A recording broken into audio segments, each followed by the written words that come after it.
can speak. What? I got your gun.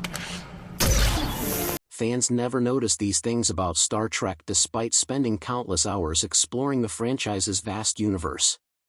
While Star Trek's legacy has spanned more than 50 years and produced some of pop culture's most beloved characters, it also harbors fascinating behind-the-scenes secrets. These top 15 things reveal the ingenious creativity behind the franchise. In this video, we'll discover how many of Star Trek's most distinctive elements emerged from necessity rather than design. Together, let's explore these fascinating discoveries that have remained hidden in plain sight for decades. Come along. Number 15. Scotty's missing finger. Among the many secrets hidden within Scotty's missing finger, Star Trek's original series, Montgomery Scotty Scott's missing finger remains one of the most poignant yet often overlooked physical details by casual viewers. Chief Engineer Scotty, portrayed by Canadian actor James Doohan, expertly concealed a significant war injury throughout his career in Starfleet. Let's talk about James Doohan's war injury. Before becoming the Enterprise's miracle worker, Doohan served as a lieutenant in the Royal Canadian Artillery during World War II. On June 6, 1944, D-Day, he led his men across Juno Beach during the Normandy landings. In the chaos of battle, Doohan was struck by 6 bullets, 4 in his leg, 1 through his chest, and 1 that took his right middle finger. The chest shot would have been fatal if not for a silver cigarette case that deflected the bullet. His military service earned him commendations for bravery, yet left him with permanent physical reminders of combat. How was it hidden on screen? Throughout filming, the production team employed clever techniques to hide Doohan's missing digit. The actor primarily used his left hand for on-screen activities or kept his right hand partially closed. Camera angles often captured him from his left side, particularly during technical maneuvers at engineering stations. When both hands needed to be visible, Doohan would use stand and hand doubles for close-up shots. Additionally, prop designers created specialized tools and equipment that Scotty could operate without revealing his full right hand. You thought you knew Star Trek inside and out, but what if we told you there are tiny details hidden in plain sight that even the most hardcore fans missed? Stick around, because by the end of this video, you'll never watch Star Trek the same way again. Whiskey bottles as alien props. Number 14. Recycled whiskey bottles as alien props. Look closely at the elegant alien liquor containers in Star Trek, and fans might recognize something familiar: ordinary whiskey bottles. Throughout the original series, prop masters made clever use of everyday objects, transforming them into exotic alien artifacts, yet many viewers never realized they were seeing repurposed Earth products. It's none other than the George Dickel bottle trick. The iconic Saurian brandy container stands as perhaps the most recognizable example of this creative repurposing. These distinctive bottles originated as 1964 commemorative George Dickel Tennessee whiskey bottles, featuring a unique powder horn design. Prop departments transformed these ordinary glass vessels into exotic alien containers through minimal modification. Both lighter and darker brown glass variants appear on screen, though collectors note the lighter brown version is considered more screen accurate. These specific bottles became so iconic that surviving authentic examples are now rare treasures sought by both Star Trek enthusiasts and bourbon collectors. The original 1964 release bottles, full, intact, and sealed, are particularly valuable, with very few remaining worldwide. The whiskey bottle technique exemplifies a broader pattern of ingenious prop reuse throughout the original series. Production teams frequently repurposed everyday items for alien environments. Salt shakers became Dr. McCoy's medical instruments, modified household appliances transformed into technical equipment, and packaging materials reappeared as control panels. Given the tight television production schedules and modest budgets, these creative solutions allowed the series to present an impressive array of alien technology without expensive custom fabrication for every prop. Shatner vs. Nimoy font size feud. Number 13. Shatner vs. Nimoy font size feud. Star Trek's iconic opening credits concealed a behind-the-scenes contract stipulation that few fans recognized. William Shatner and Leonard Nimoy engaged in a peculiar feud over font sizes. This lesser-known dispute offers a glimpse into the complex relationship between the show's 2 leading actors and the contractual maneuvering that shaped the franchise. What was this contractual font size clause? Hidden within contractual agreements was a specific typographical requirement governing how actors' names would appear in credits. Documentation reveals that Nimoy's credit was contractually mandated to be no less than 75% of the size and type afforded star. This precise percentage wasn't arbitrary, it represented a careful negotiation of status between the show's leads. Beginning with the fourth aired episode, The Naked Time, the production team implemented a specific credit change, also starring Leonard Nimoy as Mr. Spock, 75%. The production office explicitly noted, Leonard's credit is to be no more than 75% of the type that we afford to William Shatner. Consequently, even when earlier episodes returned from network airing, these typographical adjustments would be applied before potential reruns. How did it impact on cast dynamics? This credit size disparity reflected broader tensions within the cast hierarchy. The favored nations clause in both actors' contracts required equal treatment between the two stars. Typically, this stipulation ensured equal pay and screen time, yet it became a point of contention that extended beyond the original series. Their peculiar professional relationship continued throughout subsequent Trek films, where Shatner notably invoked this clause to demand directorial opportunities after Nimoy directed a movie. Furthermore, the attention to detail regarding credits contrasted with the production's more flexible approach to other cast members, as one memo noted regarding DeForest Kelley, he has had better credit than we were contractually obligated to furnish him. Number 12. Bubble wrap as Klingon armor. Bubble wrap as Klingon armor. The fearsome appearance of Klingon warriors stands as one of Star Trek's most recognizable elements, yet few viewers realize their intimidating armor partially consisted of ordinary bubble wrap. This creative costuming choice represents the ingenious behind-the-scenes solutions that made the science fiction universe come alive despite modest television budgets. Klingon armor first showcased its bubble wrap elements during the first season of the original series. Notably, in the late first season episode Errand of Mercy, actor John Colicos appeared as Klingon Commander Kor wearing a costume that incorporated a painted strip of bubble wrap as a belt buckle. The costume department didn't simply use the material in its recognizable form, they transformed it through painting and strategic placement to create something that appeared alien and militaristic. The specific material, referred to by the costume department. Furthermore, this revelation highlighted how effective the visual deception had been. The material looked so natural in its science fiction context that viewers never questioned its authenticity for decades. The discovery now circulates among Trek trivia enthusiasts as evidence of the production team's creative problem-solving abilities. Number 11. Ping Pong Ball Starship. Ping Pong Ball Starship. The massive alien spacecraft that first confronted the Enterprise in the Corbomite maneuver looked impressive on screen. Yet what many viewers don't realize is that this intimidating vessel was constructed using ordinary ping-pong balls. How ping-pong balls became a spaceship. The Phasarius holds the distinction of being the first alien starship encountered in the entire Star Trek franchise. According to production documents, this remarkable model was essentially a big ball covered in cut-in-half ping-pong balls and fairly out of focus. Designed by Matt Jeffries, the vessel's construction has been attributed to Wachang, as documented in Desilu's purchase orders archived at UCLA. Some sources indicate the structure consisted of a plaster of Paris shell with ping-pong balls strategically glued to create its distinctive appearance. The production team enhanced the model with a pair of dimmers to make the model ship pulsate with power, adding a sense of alien technology to the relatively simple construction. However, creating this effect proved challenging. The visual effects sequences were filmed at the Howard Anderson Company between June and October 1966, ultimately costing $17,317. Subsequently, these technical challenges prevented the Corbomite maneuver from airing as Star Trek's first episode. Regardless of production challenges, the ping-pong ball starship became an iconic early example of Star Trek's creative problem-solving.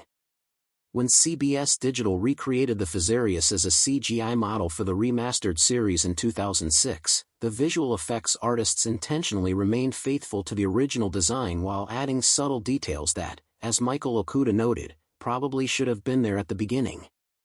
Interestingly, debate exists among fans concerning the exact materials used.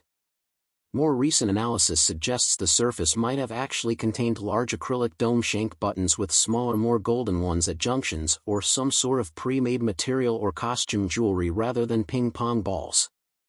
Nevertheless, this resourceful approach to alien spacecraft design represents the innovation that helped Star Trek transcend its modest television budget. Star Trek fans are known for spotting everything, or so we thought.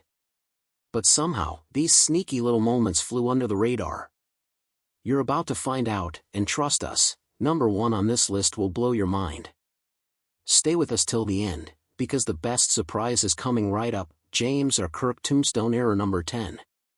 James or Kirk Tombstone Error, one of the earliest continuity errors in Star Trek history, appears on a tombstone that shouldn't have existed at all. In the 3rd episode of the original series, Where No Man Has Gone Before, viewers witnessed a perplexing discrepancy that would become the subject of fan debate for decades. How did this early episode mistake happen? The error occurs when Lieutenant Commander Gary Mitchell, having developed godlike psychic powers after passing through the galactic barrier, creates a grave for Captain Kirk. The tombstone Mitchell crafts reads James R. Kirk, yet throughout the rest of the series, Kirk's middle initial is consistently T4 Tiberius. This tombstone inscription stands as one of the most obvious continuity errors in early Star Trek, appearing alongside other production inconsistencies like the noticeably different Starfleet uniforms used in this episode. Interestingly, the error was never physically corrected in the episode itself. Even during the remastering process decades later, the visual effects team debated whether to digitally alter the R to a T, but ultimately decided against it due to the ridiculous amount of rotoscope work required. Instead, the explanation came from Star Trek creator Gene Roddenberry himself. According to D.C. Fontana in the introduction for Star Trek, the classic episodes 1, Roddenberry's official response was simply that Gary Mitchell had godlike powers, but at base he was human. He made a mistake. This elegant explanation preserved both the continuity of the show and the original filming without requiring special effects corrections. Rear projection starfield trick number 9. Rear projection starfield trick. While the Enterprise appeared to soar through an infinite cosmos, the starfield behind Captain Kirk's vessel was created through clever visual trickery that remained invisible to most viewers. The imaginative special effects team devised unique approaches to simulate space that became hallmarks of the original series' distinct visual style. How was the effect achieved? The production team utilized an Oxbury optical printer to create the illusion of space travel. This advanced equipment, unique at the time, could perform 5:1 reductions through 4:1 enlargements with continuous automatic focusing. To create a convincing starfield, artists painted black stars on a white background measuring approximately 2.5 by 3 feet. They then photographed this canvas and tracked it in multiple directions, left, right, top, and bottom, using different blackout mattas for each pass. These various movements were superimposed at different speeds to create the illusion of the Enterprise racing through space faster than light. The process started with a sky containing approximately 500 stars and finished with perhaps 30 on each pass. For stationary background stars, the team punched holes of various sizes through large sheets of black paper. These were backed by special diffusion screens and color filters to achieve the desired effect. The combination of scenes filmed at varying camera distances and travel speeds created a realistic illusion of depth. Why was this rare? The complex rear projection technique remained relatively uncommon throughout the original series, primarily because of the extensive labor required. Each starfield setup demanded meticulous preparation and multiple filming passes. The optical printing process itself was time-consuming. A typical ship flyby might take an entire day to film with motion control. With multiple ships, this could extend to a full week, especially when adding explosions and interactive lighting. Number 8. Flipped Enterprise shot to hide Earth. The Starship Enterprise occasionally sailed through space backward, at least from certain camera angles. Throughout the original series, sharp-eyed viewers might notice something odd about specific exterior shots of the iconic vessel. The registration numbers appeared mirror-imaged. Why was this shot flipped? In television production, flipping footage served practical purposes beyond simple error. On occasion, visual effects teams intentionally reversed footage to create new shots without additional filming costs. This tactic became necessary when Earth or other unwanted elements appeared in the background of otherwise usable footage. As a consequence, the effects team would flip the negative horizontally, which effectively removed the problematic elements but created a mirrored image of the starship. These production shortcuts generally went unnoticed by general audiences yet created subtle continuity errors that persisted for decades. How did fans spot it? On closer inspection, dedicated Trek enthusiasts identified these reversed shots by examining the USS Enterprise's registry markings. At the beginning of one episode, as the Enterprise docks at a star base, viewers can see the ship's registry numbers backward on both the underside of the saucer section and the nacelle pylon. The distinctive NCC 1701 designation, normally readable from left to right, appears mirrored. Throughout various episodes, similar instances occurred where careful observation revealed backward text and asymmetrical ship details. Starfleet insignia wasn't always universal. Number 7. Starfleet insignia wasn't always universal. The iconic arrowhead emblem worn proudly on Captain Kirk's uniform represents one of the most misunderstood elements in Star Trek lore. Even longtime viewers often miss a crucial detail. Throughout the original series, this famous insignia wasn't meant to represent all of Starfleet, it specifically identified crew members serving aboard the USS Enterprise. Upon careful examination of various episodes, distinct ship-specific emblems become visible whenever crews from other vessels appear. The USS Exeter personnel wore a circle with a spike passing through it, as seen in the Omega Glory. Meanwhile, the starship Defiant featured a hollow delta without the starburst background in the Tholian web. Engineers from starbases displayed a spiral-shaped insignia, yet these subtle differences frequently went unnoticed by casual audiences. This meticulous attention to detail reflected creator Gene Roddenberry's military background and understanding of unit insignias. When did the arrowhead become standard? Following the unprecedented success of the original 5-year mission portrayed in the series, Starfleet Command made a remarkable decision. They adopted the Enterprise's arrowhead as the standard emblem for the entire organization. This transition occurred between the original series and Star Trek, the motion picture, where every Starfleet officer suddenly wore the familiar insignia. The in-universe explanation suggests this change honored the legendary achievements of Kirk's crew, transforming their specific ship's emblem into Starfleet's universal symbol. Did you know that subsequent productions maintained remarkable consistency with this concept? Star Trek, The Next Generation, Deep Space Nine, and Voyager all featured the arrowhead design, albeit with variations appropriate to their eras. Fascinatingly, Star Trek, Enterprise, being a prequel set before the original series, deliberately avoided the arrowhead, instead utilizing a distinctive oval emblem that predated the insignia variations seen in Kirk's time. This thoughtful visual storytelling created a cohesive evolution of Starfleet symbolism across the franchise. Number 6. Mayberry backlit reuse. Mayberry backlit reuse in an unexpected crossover between science fiction and small-town Americana. The streets Captain Kirk and Spock walked in 2 iconic episodes were literally the same backlit where Sheriff Andy Taylor patrolled. This resourceful set sharing between 2 vastly different television universes represents one of the classic series' most fascinating production secrets. Did you know that the production shared sets with the Andy Griffith Show? The fictional town of Mayberry, North Carolina from the Andy Griffith Show transformed into alien landscapes and historical settings for Star Trek's original series.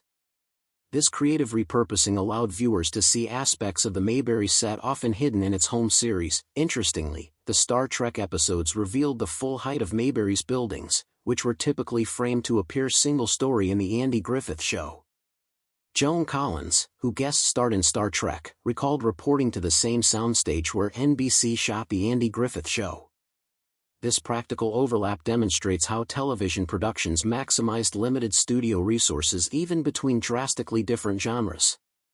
Were there episodes where it was visible? Yes. 2 specific episodes showcase this backlit repurposing. In Miri, the Mayberry set was redressed as a ghost town inhabited solely by children. Even more prominently, the city on the edge of forever transformed Mayberry into 1930s New York City when Kirk and Spock traveled back in time. Attentive viewers might spot Floyd's barbershop sign from the Andy Griffith Show visible in the background of these episodes. Additional recognizable structures include the Mayberry Hotel, which appears in full view without the railing normally seen in the Andy Griffith Show. The courthouse and Walker's drugstore are likewise visible from angles never featured in their home series. Wide budget saving technique. This set sharing exemplifies the production team's ingenuity amid financial constraints. The City on the Edge of Forever significantly exceeded its allocated budget, costing $245,316 versus the planned $191,000. Consequently, director Joseph Pevney was required to film at pre-established NBC studios to contain costs. As a demonstration of fiscal responsibility to network executives, Pevney conducted extended shooting sessions, filming continuously throughout day and night. Such pragmatic approaches allowed Star Trek to create diverse worlds despite modest television budgets. So you've seen every episode, know every alien race, and quote Spock in your sleep? There are secrets even the biggest fans missed, and the final one is so shocking, even the crew tried to hide it.